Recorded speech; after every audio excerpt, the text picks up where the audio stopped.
सूर्य की आस्था का महापर्व छठ पूजा का प्रारंभ 19 नवंबर रविवार से होने वाला है। नहाए खाए से व्रती अपने व्रत का आगाज करते हैं। छठ पूजा बिहार समेत देश के कई बड़े शहरों में मनाया जाता है। यह व्रत सभी व्रतों में सबसे कठिन माना जाता है। क्यों? कि यह व्रत 36 घंटे तक निर्जला रखना होता है। छठ पूजा के व्रत का नियम भी सभी व्रतों से अलग होता है। आप यदि छठ पूजा का व्रत रखते हैं तो आपको इसके नियमों की जानकारी होनी चाहिए। नियम पूर्वक व्रत न करने से छठी मैया और सूर्य देव का आशीष प्राप्त नहीं होता है और व्रत भी निष्फल हो जाता है। छठ पूजा का व्रत संतान प्राप्ति, उसकी सुरक्षा तथा सफल जीवन के लिए किया जाता है। कहा जाता है कि राजा सगर ने सूर्य षष्ठी का व्रत सही से नहीं किया था, जिसके प्रभाव से ही उनके 60,000 पुत्र मृत्यु को प्राप्त हुए। इसलिए माताएं बहनें इस पूरे वीडियो को ध्यान से सुने और बताए गए सारे नियमों का पालन करें।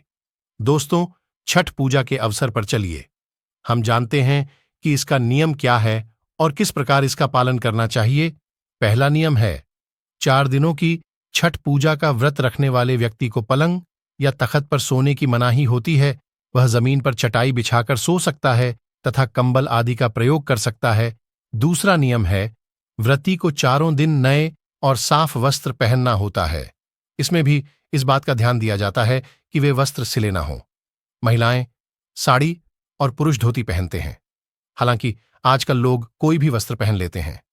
तीसरा है, व्रत रखने वाले शख्स को मांस, मदिरा, झूठी बातें, काम, क्रोध, लोभ, धूम्रपान आदि का प्रयोग नहीं करना चाहिए। चौथा नियम है, आप छठ पूजा का व्रत रखते हैं तो परिवार के सभी सदस्य को तामसिक भोजन से दूर रहना चाहिए। इन 4 दिनों में सात्विक भोजन ही करें। पांचवा है, छठ पूजा के व्रत में बांस के सूप का प्रयोग होता है। सूर्य देव की जब संध्या तथा प्रातकाल की पूजा होती है तो उस समय सूप में ही पूजन सामग्री रखकर उनको अर्पित किया जाता है। छठवां नियम है, छठ पूजा में छठी मैया तथा भगवान भास्कर को ठेकुआ तथा कसार अर्थात चावल के आटे के लड्डू का भोग लगाना चाहिए। सातवां है, छठी मैया की पूजा का व्रत साफ सफाई का है। महिलाएं इस बात का विशेष ध्यान दें। पहले दिन घर और पूजा स्थल की साफ सफाई की जाती है, घाटों की भी सफाई की जाती है। 8वां नियम है, छठ पूजा में सूर्य देव को अर्घ्य देने के लिए गन्ने का प्रयोग अवश्य करें। इसमें पत्ते वाले गन्ने का उपयोग किया जाता है।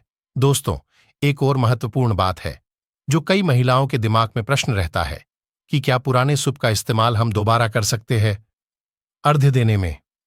तो मैं आपको बता दूं कि यदि आपका सूप पीतल का है या अन्य किसी धातु का है तो आप उसे धोकर उपयोग में ले सकते हैं।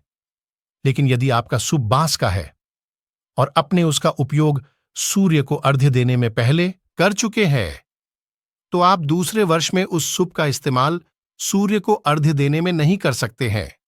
आपको बॉस का नया सूप ही लेना पड़ेगा। इसलिए माताएं व बहनें ध्यान देगी। यदि आपको हमारे द्वारा दी गई जानकारी अच्छी लगी हो तो वीडियो को लाइक और चैनल को सब्सक्राइब करिए। धन्यवाद।